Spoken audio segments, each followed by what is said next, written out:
s'est vu le jour de l'hommage à Royal Vaudpied. Ouais. C'est Mme Duterte qui nous a présenté, C'est je ça. m'en souviens, à la fin de cette petite reconstitution qui était très intéressante.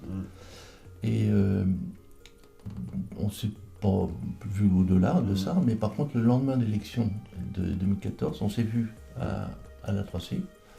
Et donc là, j'ai assez vite posé la question à Joël en disant bon, voilà pourquoi j'ai été, parce que j'avais une expérience antérieure, etc. Pourquoi une petite commune s'est retrouvée à la tête. Joël Badouet pouvait très bien y prétendre à prendre ça. Et donc, je dois ça aussi grâce aux élus d'Évron, puisque les élus d'Évron ont voté pour moi. Donc, ça a été un consensus de dire bon, il y a une période de construction. Alors certes, en 2014, j'ai été réélu, juste après les élections, mais moi, je n'avais pas idée de qui pouvait prendre. Donc le fait que tu sois élu le nouveau maire d'Évron, automatiquement, ce que je pensais, j'avais bien vu qui était président des comités de communes ailleurs, donc je savais très bien que c'était l'avenir, que la commune centre soit en même temps président de la communauté de communes. Et donc on en a parlé tous les deux le lendemain de l'élection de 2014. Évidemment, toi tu étais vétérinaire avant tout, et donc tu t'es dit l'eau.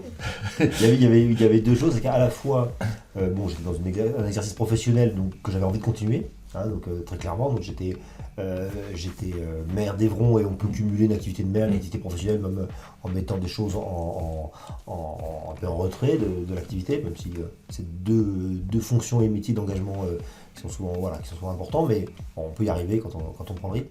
Puis il y avait aussi une question de complète légitimité où j'étais pas du tout légitime, parce que l'élection du conseil, pour expliquer aux gens, l'élection du conseil communautaire se fait dans le mois qui suit l'élection au conseil municipal. Ouais. Donc quelqu'un qui arrive pour la première fois, et donc c'était mon cas, une élection municipale qui n'est pas connue des autres élus du territoire, etc., candidater légitimement à un poste parce qu'on est maire de la commune centre. Alors certains le font, hein, et ça se fait, et des fois ça passe, et des fois ça passe très mal pour des années, pour de longues années. Et moi j'étais ni dans l'appétit à tout prix, puis je découvrais. C'est comme toi, on voit bien ce que c'est qu'une mairie tous, quand on est candidat à la mairie. On fait campagne pour la mairie, on voit les gens, on se rencontre, on fait une liste, etc. Et on arrive au niveau communautaire, il n'y a ni campagne, il n'y a pas de liste, il n'y a pas de pré-programme. Voilà, ça ne grille pas. Et donc, arriver comme ça et être légitime à postuler à l'élection, c'était pas du tout mon état d'esprit, ni l'envie d'embrasser une carrière politique, même si depuis les choses ont beaucoup évolué.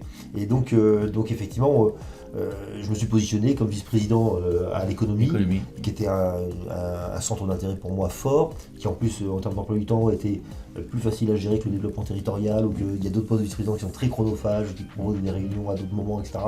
Donc voilà, par appétence du monde économique et par manque de légitimité à autre chose, je me suis positionné dans l'équipe en tant que candidat au poste à l'économie sur lequel j'ai été élu.